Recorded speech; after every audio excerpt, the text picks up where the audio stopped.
Assalamualaikum warahmatullahi wabarakatuh. Waalaikumsalam warahmatullahi wabarakatuh. Selamat siang anak-anak.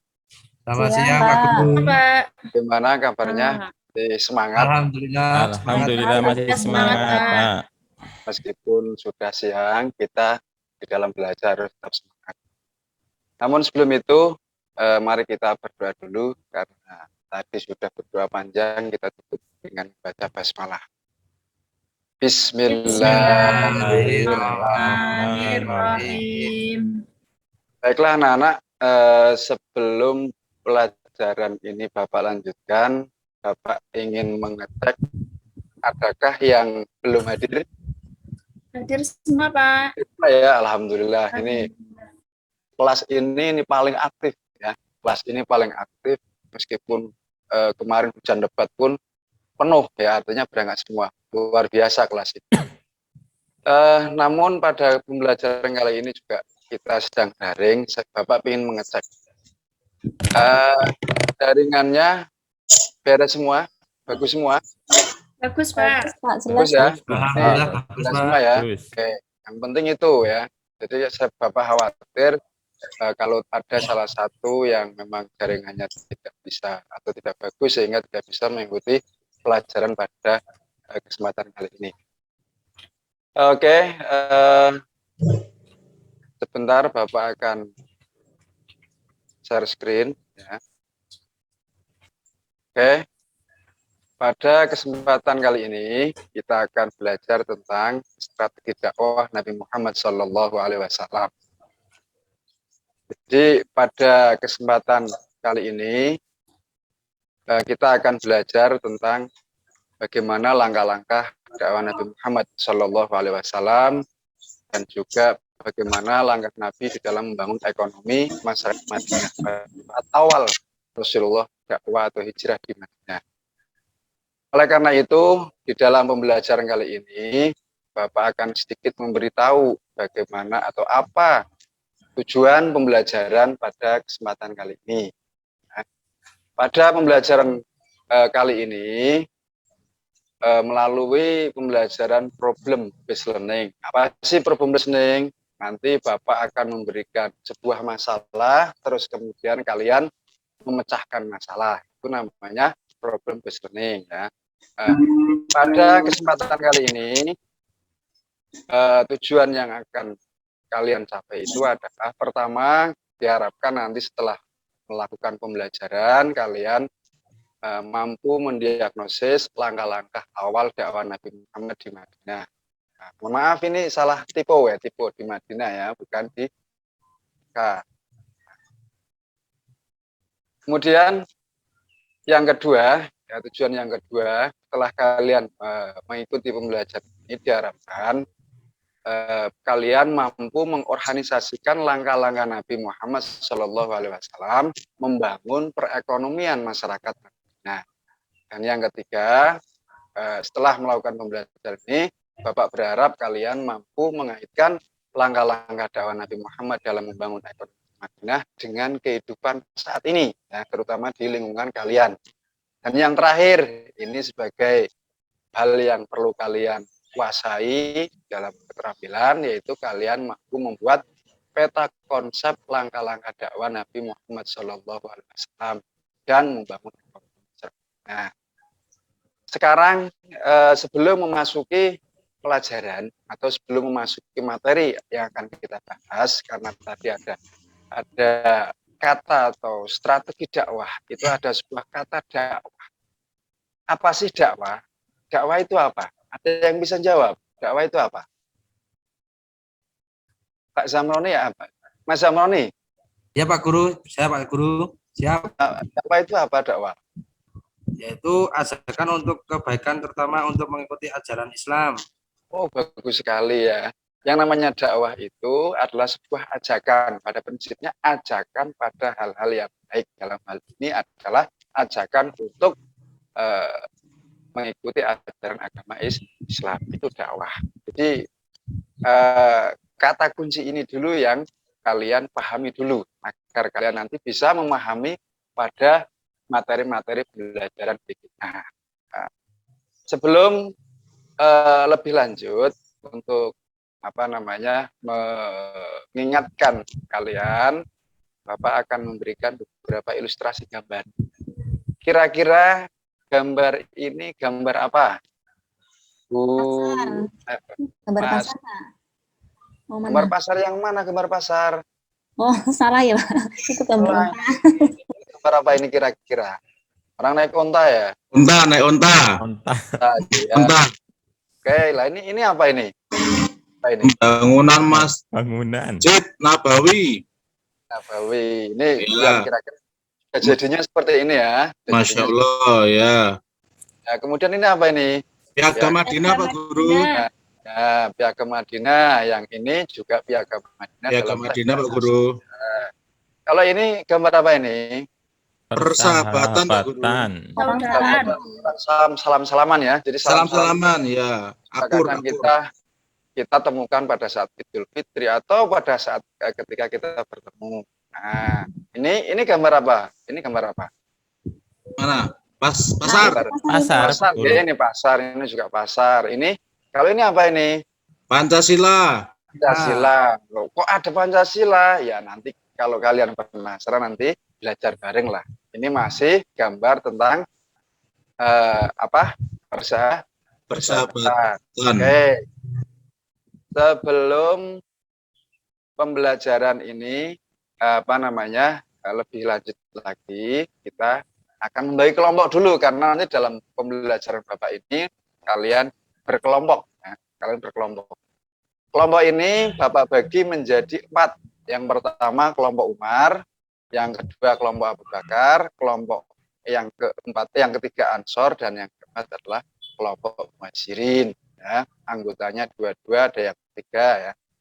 Kelompok Umar itu anggotanya Mbak Umi Atiyah dan Mas Ghazali. Kelompok Abu Bakar, Mbak Rizky Hana dan Pak Abdurrazak. Kelompok Ansor, Mbak Maimunah, Mas Kukuh, dan Mbak Mustanginah. Yang kelompok terakhir, kelompok Muhajirin adalah Mas Zamroni dan Mas Indi Nairon. Oke. Sampai sini paham ya kelompoknya di mana ya? Dan nama kelompoknya apa? Ya. Oke. Setelah itu Bapak akan membagi masalahnya. Karena tadi berbasis masalah, maka Bapak akan memberi masalah. Ada 2 masalah.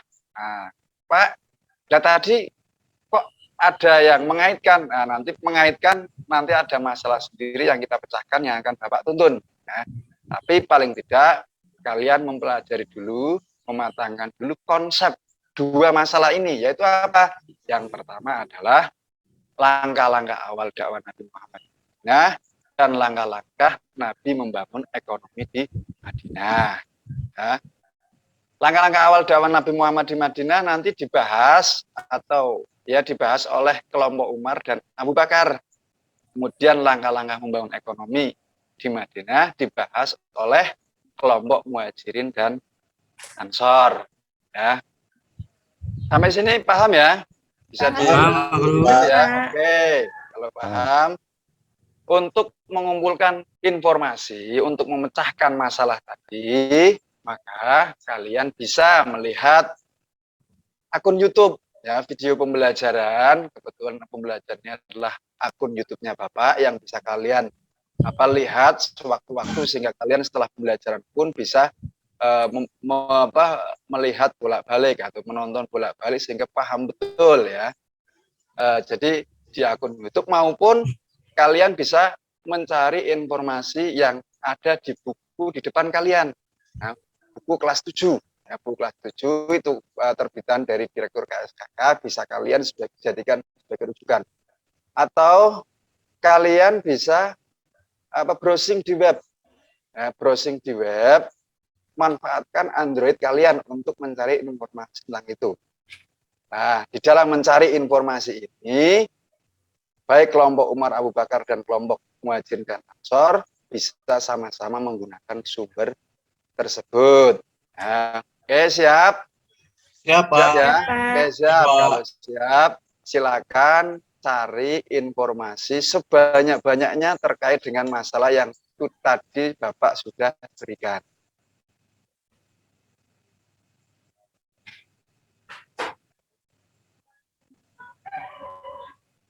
Oke. Ini videonya.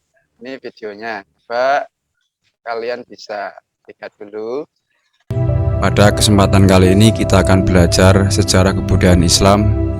Kita masih membahas bab 2, yaitu tentang perjuangan Nabi Muhammad SAW melakukan perubahan. Sebelum pelajaran kita mulai, mari kita buka dulu dengan bacaan basmalah. Bismillahirrahmanirrahim. Baiklah anak-anak, pada pertemuan kali ini adalah pertemuan ketiga dari bab 2, yaitu yang akan kita bahas strategi dakwah Nabi Muhammad SAW di Madinah. Adapun indikator yang perlu kalian kuasai, yang pertama adalah langkah-langkah awal Nabi Muhammad SAW melakukan dakwah di Madinah. Yang kedua adalah langkah-langkah Nabi Muhammad membangun perekonomian masyarakat Madinah. Yang pertama, langkah-langkah awal dakwah Nabi Muhammad SAW di Madinah. Nabi Muhammad SAW tiba di kota Madinah yaitu pada tahun 622 Masehi. Kehadiran Nabi Muhammad dan umat Islam di kota Madinah menandai zaman baru bagi perjalanan dakwah Islam. Umat Islam di kota Madinah tidak lagi banyak mendapat gangguan dari masyarakat kafir Quraisy karena mereka mendapat perlindungan dari penduduk Madinah yang muslim. Dengan diterimanya Nabi Muhammad dan umat Islam oleh masyarakat Madinah, maka Nabi SAW memberikan gelar kepada umat Islam Madinah dengan sebutan kaum Ansor, yaitu kelompok masyarakat yang menjadi penolong. Sementara umat Islam yang datang dari Mekah diberi nama kaum Muhajirin. Hijrah Nabi Muhammad SAW merupakan cara membangun masyarakat baru sesuai ajaran Islam. Selain perintah dari Allah, hijrah Nabi ke Madinah karena masyarakat Madinah atau yang dulunya disebut dengan Yasrib terdiri dari kaum kabilah Aus, kabilah Khazraj, mengharapkan kedatangannya sesuai baiat mereka di Aqobah 1 dan Aqobah 2. Setelah datang ke Madinah, Nabi Muhammad menentukan langkah-langkah utama dalam rangka membangun masyarakat baru. Kita lanjut ya. Tadi setelah kalian mengamati atau menelaah di dalam video itu yang sudah saya bagi, yang sudah Bapak bagi ya. Bapak berharap kalian mampu menangkap pesan-pesan atau pelajaran-pelajaran yang ada di dalam video tersebut ya, yang ada di dalam video tersebut. Nah, sehingga nanti kalian tuangkan dalam sebuah tulisan-tulisan ya untuk menjawab permasalahan yang Bapak tadi sampaikan. Nah, oke, setelah itu kemudian kalian diskusikan kepada teman-teman kalian di dalam satu kelompok tersebut. Silakan kalian diskusikan 20 menit ya, karena ini adalah daring, maka gunakan fasilitas WA untuk saling diskusi, dicatat dan buat kesimpulan. Nanti kalian presentasi di depan teman-teman kalian. Oke, 20 menit dari sekarang, silakan kerjakan. Silakan diskusikan. Oke.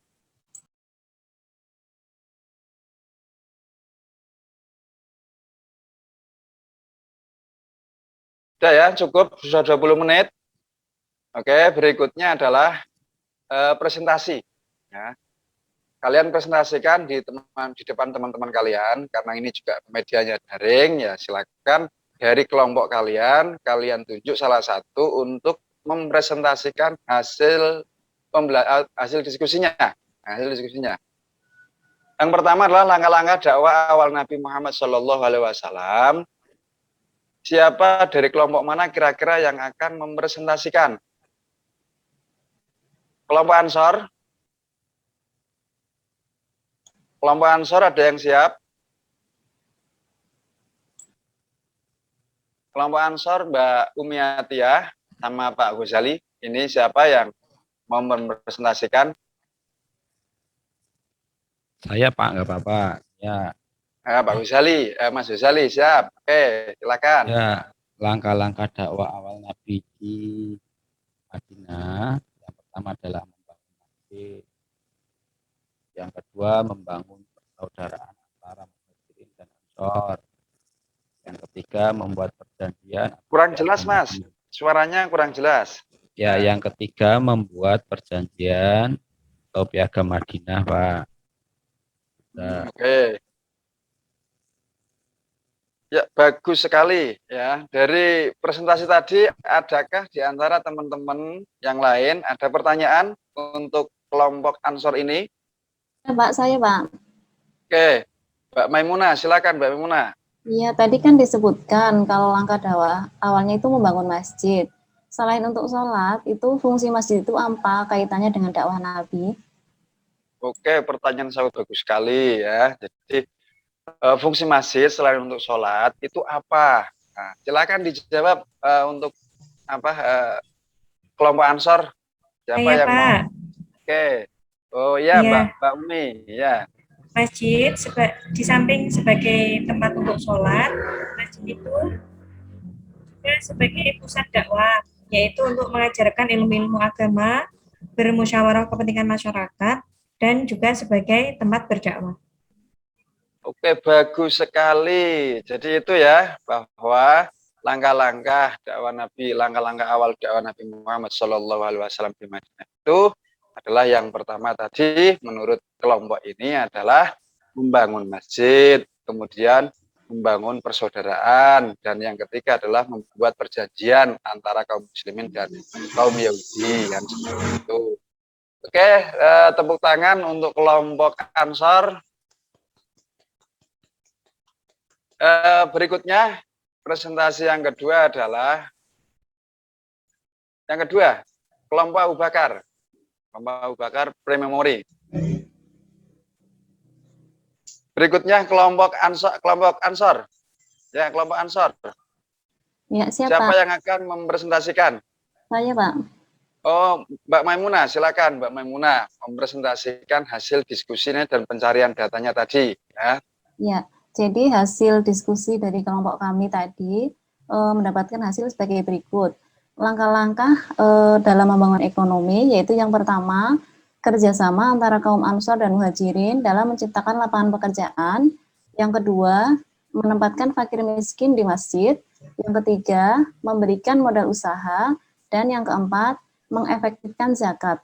Itu, Pak. Wah, bagus sekali ya. Jadi bahwa langkah Rasulullah membangun masjid itu menurut kelompok Ansor ini tadi adalah yang pertama kerjasama antara kaum Ansor dan Muhajirin, yaitu untuk menciptakan lapangan pekerjaan, kemudian menempatkan fakir miskin di masjid, karena kita tahu bahwa di orang-orang Muhajirin itu kan ke Madinah tidak membawa apa-apa, bahkan rumah ya jelas tidak punya di Madinah. Oleh karena itu kaum Ansor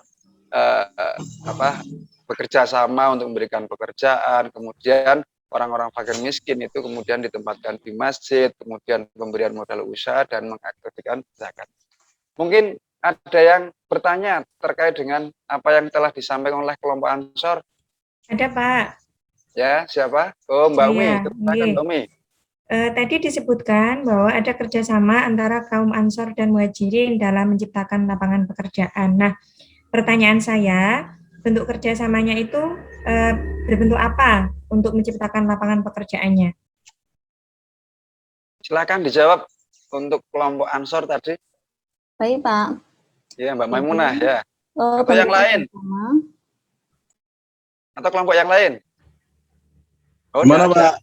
Nah, Kelompok ya. yang lain, silakan ditanggapi untuk pertanyaannya Mbak Umi tadi. Lah, gimana, Pak? Saya boleh nanggapi, Pak? Iya, silakan, monggo. Ya, oke.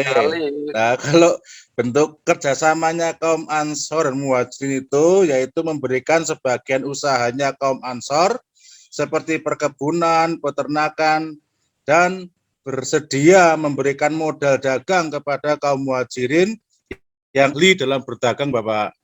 Wah, bagus sekali. Oke, tepuk tangan untuk kelompok Ansor dan kelompok yang lain yang tadi sudah menjawabnya. Oke, jadi itu untuk kelompok muhajirin ini pre-memori saja ya. Oke, setelah kalian tadi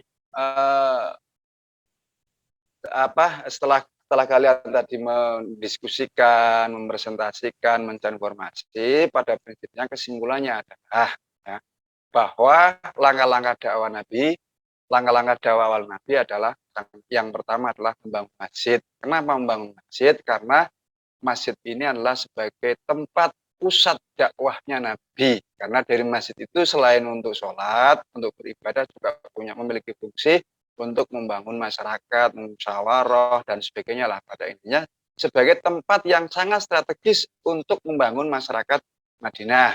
Nah, yang kedua, di samping itu adalah mempersaudarakan. Kita tahu kaum Ansor dan Muhajirin sebelumnya tidak punya ikatan saudara.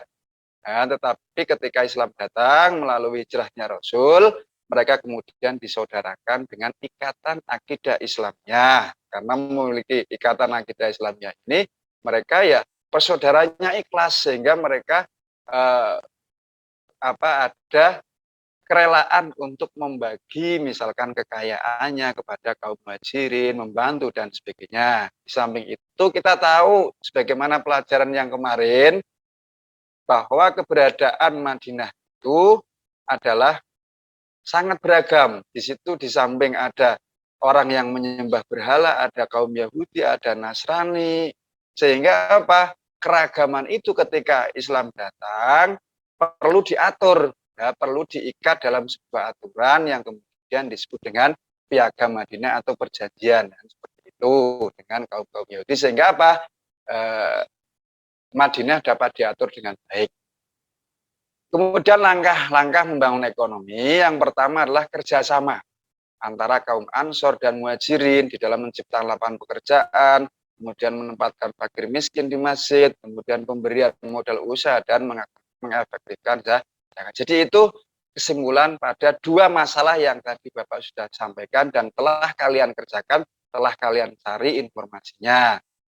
Nah, kemudian tentu agar materi ini bukan hanya sebatas materi sejarah, tetapi perlu kita kaitkan dengan kehidupan sekarang, ya. Perlu kaitkan dengan kehidupan sekarang. Kira-kira ya, adakah kaitannya dakwah Rasul, langkah-langkah dakwah Rasul di Madinah dalam strateginya maupun di dalam membangun ekonomi? Ada enggak kaitan dengan kehidupan sekarang?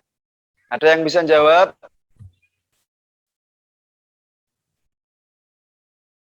Ada, Pak. Ya, Mbak Umi. Oke. Keterkaitan strategi dakwah Nabi dengan dakwah zaman sekarang adalah satu, dakwah itu harus memperhatikan kondisi masyarakat. Kemudian yang kedua, dakwah harus bersifat membangun. Dan yang ketiga, dakwah itu berorientasi pada ajakan mematuhi ajaran agama Islam dan norma-norma yang berlaku di masyarakat. Oke, bagus sekali ya. Ini merupakan pemikiran atau mengaitkan pola pikir yang bagus sekali ya. Betul bahwa yang pertama keterkaitan strategi dakwah Nabi Muhammad SAW di Madinah dengan kehidupan sekarang itu yang pertama bahwa dakwah itu harus memperhatikan kondisi masyarakat. Ya, tentu ketika Nabi dakwah ke Madinah tidak sekonyong-konyong langsung dakwah kamu harus masuk Islam dan sebagainya, tetapi harus melihat kondisi masyarakat yang ada di Madinah sehingga bisa diterima dengan baik. Ya, karena memang faktanya di situ atau di Madinah juga ada orang Nasrani, ada orang Yahudi, ada kaum Aus, suku Aus, Asras dan sebagainya. Ya. Oleh karena itu hal itu harus menjadi bahan pemikiran bagi seseorang yang akan dakwah, ya, yang seseorang akan dakwah di Madinah. Jadi, keragaman menjadi pemikiran tersendiri, menjadi pertimbangan sendiri ketika kita hendak berdakwah. Bagaimana kira-kira tepatnya dakwah dalam kondisi masyarakat yang beragam itu, termasuk di Indonesia ya. Di zaman sekarang itu kan banyak berbagai macam keragaman. Nah, oleh karena itu menjadi catatan kita agar dakwah kita itu dapat diterima dengan baik. Nah, yang kedua, bahwa dakwah itu harus bersifat membangun, ya. Tidak boleh orang berdakwah ceramah ke sana kemari justru membuat keresahan, ya. Jadi dakwah itu adalah membangun. Nah, karena dakwah bersifat membangun, tidak harus menjadi seorang dai. Bisa saja kalian sebagai pelajar bisa saja berdakwah membangun melalui apa? Melalui organisasi IPNU, melalui organisasi intra di sekolah, melalui organisasi yang ada di lingkungan kalian, ya. Tentu ikut bersama membangun di dalam masyarakat. Ya. Dan yang ketiga, dakwah itu berorientasi pada ajakan mematuhi ajaran Islam dan norma-norma yang berlaku di masyarakat. Nah, jadi intinya itu. Nah, jadi itulah kaitannya strategi dakwah Nabi Muhammad di Madinah dalam kehidupan sekarang. Nah, termasuk dalam bidang ekonomi itu masuknya adalah strategi dakwah. Ya. Maka jika kita renungkan, dakwah itu sifatnya sangat luas. Ya. Dan peran sebagai seorang dai itu bukan hanya seorang dai, bisa jadi pemimpin politik itu juga memiliki peran dakwah, bisa jadi seorang ekonom juga memiliki peran dakwah, bisa jadi seorang polisi bisa memiliki peran dakwah. Nah, itulah kaitannya dakwah Nabi Madinah dengan kehidupan sekarang. Nah, berikutnya ini tugas buat kalian. Nah, ini sifatnya individu. Nah, tugasnya apa? Tugasnya adalah langkah-langkah dakwah Nabi membuat peta konsep. Kalian tahu peta konsep enggak? Tahu, Pak. Tahu ya, Tahu, buat Pak peta Guru. konsep ya. Jadi kira-kira peta konsep Nabi di dalam awal dakwah di Madinah dan bagaimana Nabi membangun ekonomi di Madinah. Silakan Bapak kasih waktu 10 menit untuk membuat peta konsep. Silakan.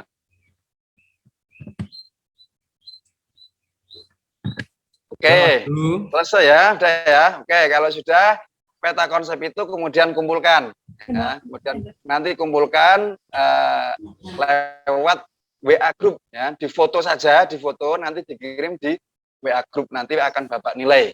Ya. Oke, sebagai kegiatan akhir, tentu kita harus merefleksikan apa yang telah kita pelajari tadi. Nah, pertanyaannya adalah, atau refleksi itu sebagai bahan refleksi kalian, kira-kira jika kalian, anggap saja jika saya seorang dai, apa yang harus saya lakukan? Ada yang bisa merefleksikan atas pertanyaan ini? Saya, Pak. Ya, Saya, Pak. ya Pak, Mas Indi. Ya, Ya, kita oke. melihat-lihat, Pak.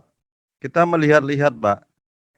Kalau perbedaan yang ada di masyarakat kita amati, dan kita tidak boleh memaksa, Pak. Harus lebih memberikan contoh. Begitu, Pak. Oke, oke ya. Jadi jika Mas Indi ini jadi dai, tentu harus melihat kondisi ya. Oke, pas sekali dengan pelajaran tadi ya. Jadi tidak bisa ketika kita mau dakwah memaksakan kehendak ya harus ini harus itu, karena kita sifatnya mengajak ya, mengajak. Jadi bukan memaksa ya.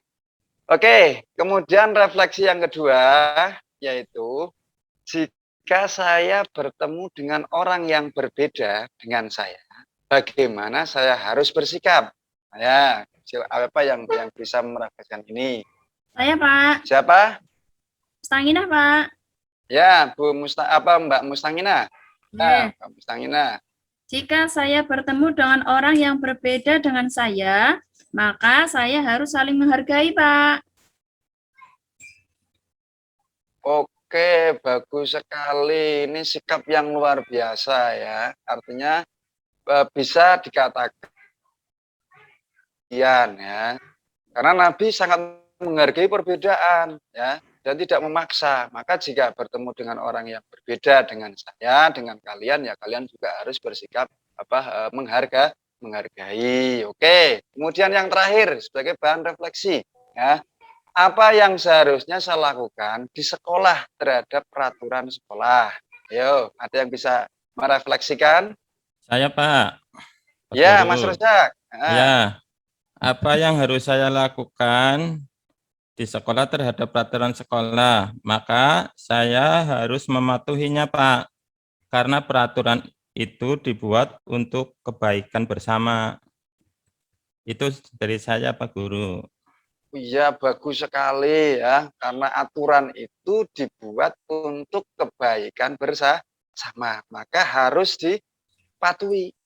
Lah, apa kaitannya dengan pelajaran kita tadi bahwa keberadaan Piagam Madinah itu adalah untuk mengatur kehidupan bersama meskipun berbeda antara suku Yahudi, suku Nasrani, dan umat Islam. Ternyata orang-orang Yahudi berkhianat, ya, tidak mematuhi aturan yang ada di dalam Piagam Madinah, sehingga mereka akhirnya diusir dari Madinah. Sama kalau kalian sebagai pelajar kok tidak mematuhi aturan, maka kalau sering melanggar ya bisa-bisa kalian dikeluarkan dari sekolah. Kalian kan tidak mau kan dikeluarkan dari sekolah?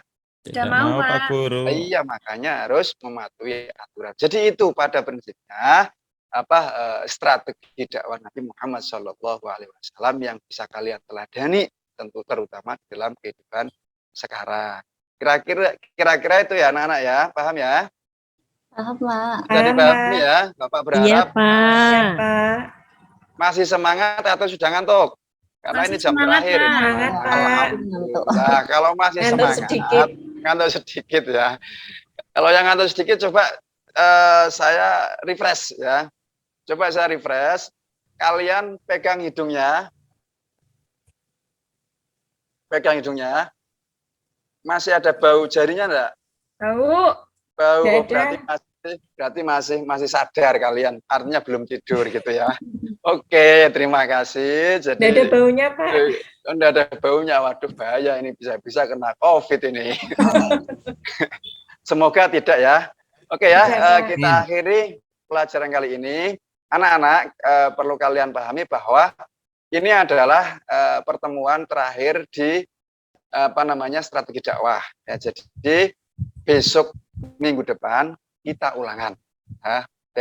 Minggu depan kita ulangan. Berharap pelajari lagi ya tentang strategi dakwah Nabi sejak kondisi Madinah, ya, kondisi Madinah sebelum Islam, kemudian proses hijrahnya Rasulullah sampai pelajaran tadi. Jangan Itu ya, sulit-sulit anak-anak, ya, Pak, soalnya, Pak. Ya, yang penting kalian belajar, insya Allah tidak sulit. Tapi semudah apapun kalau kalian tidak belajar ya pasti akan sulit kan, seperti itu. Itu ya anak-anak ya.